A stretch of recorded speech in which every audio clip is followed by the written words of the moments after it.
والی ایک نابینا بوڑھی عورت کے گھر گھریلو کام کاج کر دیا کرتے تھے۔ مثلاً آپ اس کے لیے پانی بھر کر لاتے اور اس کے تمام کام سر انجام دیتے۔ حسب معمول ایک مرتبہ آپ اسی بوڑھیا کے گھر آئے تو یہ دیکھ کر حیران رہ گئے کہ سارے کام ان سے پہلے ہی کوئی کر گیا تھا۔ دوسرے دن تھوڑا جلدی آئے، تب بھی وہی صورتحال تھی کہ سب کام پہلے ہی ہو چکے تھے۔ جب 2-3 دن ایسا ہی ہوا تو آپ رضی اللہ تعالی عنہ کو بہت تشویش ہوئی کہ ایسا کون ہے جو مجھ سے نیکیوں میں سبقت لے جاتا ہے۔ ایک روز آپ دن کے وقت تشریف لا کر کہیں چھپ گئے۔ جب رات ہوئی تو دیکھا کہ خلیفہ وقت امیر المؤمنین حضرت ابوبکر صدیق رضی اللہ تعالی عنہ تشریف لائے اور اس نابینا بوڑھیا کے سارے کام کر دیے۔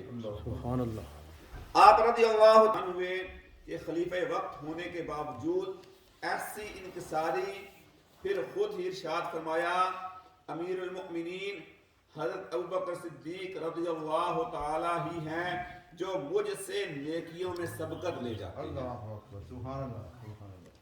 میرے محترم اور پیارے اسلام بھائیوں، آپ نے سنا کہ امیر المؤمنین خلیفۃ المسلمین حضرت سیدنا ابوبکر صدیق رضی اللہ تعالی عنہ باوجود خلیفہ وقت ہونے کے اس نابینا بڑھیا کے گھر کے کام کاج خود اپنے مبارک ہاتھوں سے سر انجام دیتے تھے۔ سبحان اللہ۔ یہ بھی معلوم ہوا کہ امیر المؤمنین حضرت صدیق اکبر رضی اللہ تعالی عنہ اس بات کو بالکل بھی پسند نہ فرماتے تھے کہ کوئی دوسرا ان کے عمل سے باخبر ہو، اللہ اکبر۔ کہ ان کی تعریف کرے۔ جبھی تو رات کے اندھیرے میں پوشیدہ طور پر اس نابینا بوڑھیا کے گھر کا کام کاج کر دیا دیتے تھے۔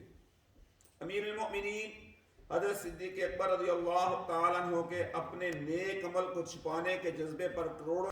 اسی واقعے میں امیر المؤمنین حضرت صدیق اکبر رضی اللہ تعالیٰ عنہ کی عاجزی اور انکساری بھی اپنی مثال آپ ہے۔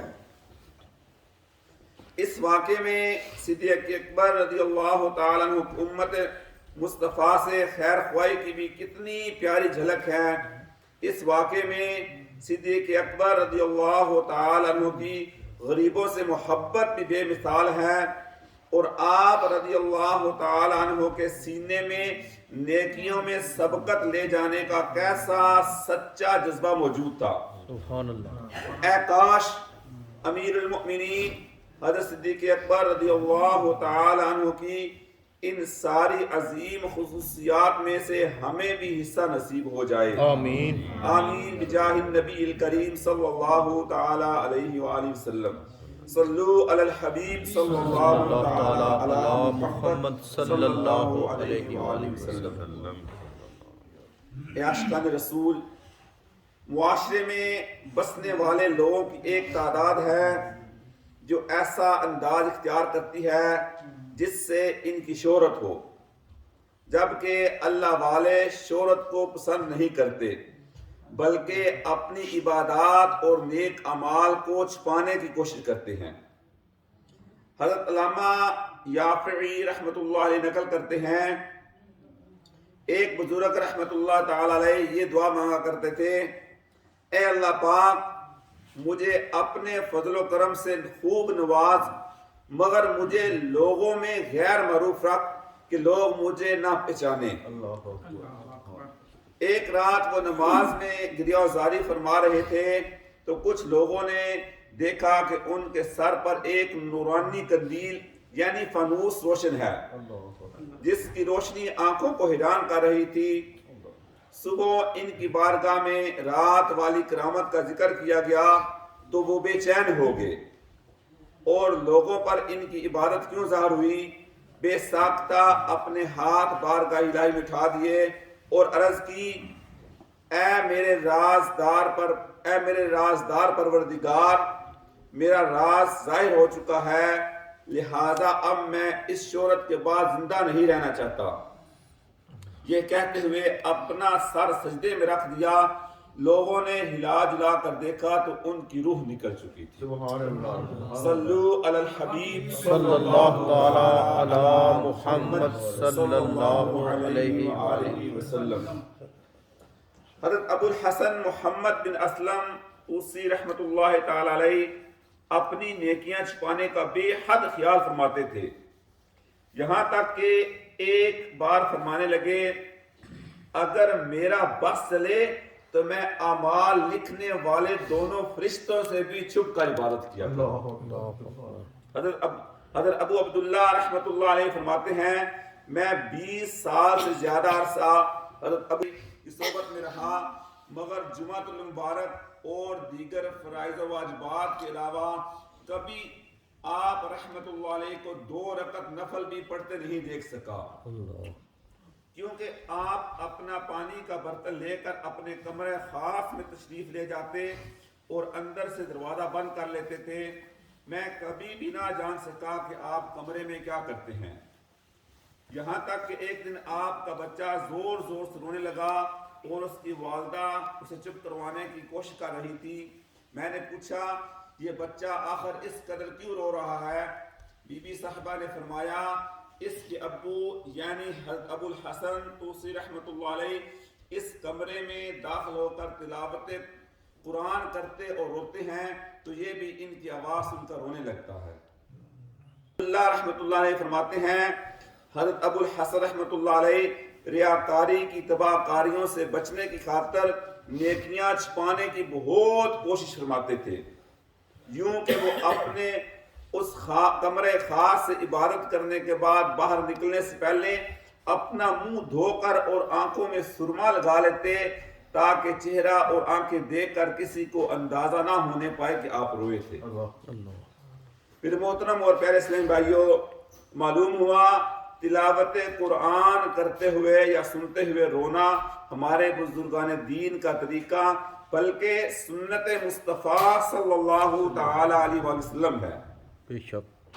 جی ہاں، پیارے مصطفیٰ صلی اللہ تعالی علیہ وسلم قرآن کریم کی تلاوت کرتے اور سنتے وقت بس اوقات مبارک آنکھوں سے مبارک آنسو بہایا کرتے تھے. بہرحال دوران تلاوت جب اللہ پاک کی شان و عظمت، بزرگی اور کبریائی کا تصور جمع رہے گا، جب یہ تصور قائم ہوگا کہ میں اپنے رب کریم کے فرامین کو پڑھ رہا ہوں، میرا رب کریم مجھ سے ہم کلام ہے، جب قرآن کریم کو سمجھ کر ترجمہ و تفسیر کے ساتھ پڑھیں گے اور اللہ پاک کی شدید پکڑ، قیامت اور جہنم کے حالات پر غور کریں گے تو تب ہی رونا نصیب ہوگا. میرے محترم اور پہلے اسلام بھائیوں، آج ہمیں اپنی حالت دیکھنی چاہیے کہ کیا ہمیں اوپر دیکھ کر بھی صحیح قرآن پاک پڑھنے کا طریقہ آتا ہے. آج ہم بہت زیادہ وقت سوشل میڈیا میں، موبائل پہ، انٹرنیٹ پہ گزارتے ہیں، لیکن ہمارے پاس اگر ٹائم نہیں ہے تو قرآن سیکھنے کا ٹائم نہیں ہے. ہمارے پاس ہر چیز کے لیے ٹائم ہے، لیکن اگر ٹائم نہیں ہے تو قرآن سیکھنے کے لیے ٹائم نہیں ہے. جیسا کہ آپ نے سنا کو ہمارے بزرگ صلی اللہ تعالی علیہ وسلم قرآن پاک پڑھتے وقت آپ کی آنکھوں سے آنسو جاری ہو جاتے تھے. ہمیں تو صحیح پڑھنے نہیں آتا، باقی تو بات کی ہے نا. حضرت صالح مروی رحمۃ اللہ علیہ فرماتے ہیں میں نے خواب میں حضور نبی اکرم صلی اللہ تعالی علیہ وسلم کے سامنے قرآن پاک کی تلاوت کی تو آپ صلی اللہ علیہ وسلم نے پوچھا اے صالح یہ تو تلاوت قرآن ہے، رونا کہاں ہے؟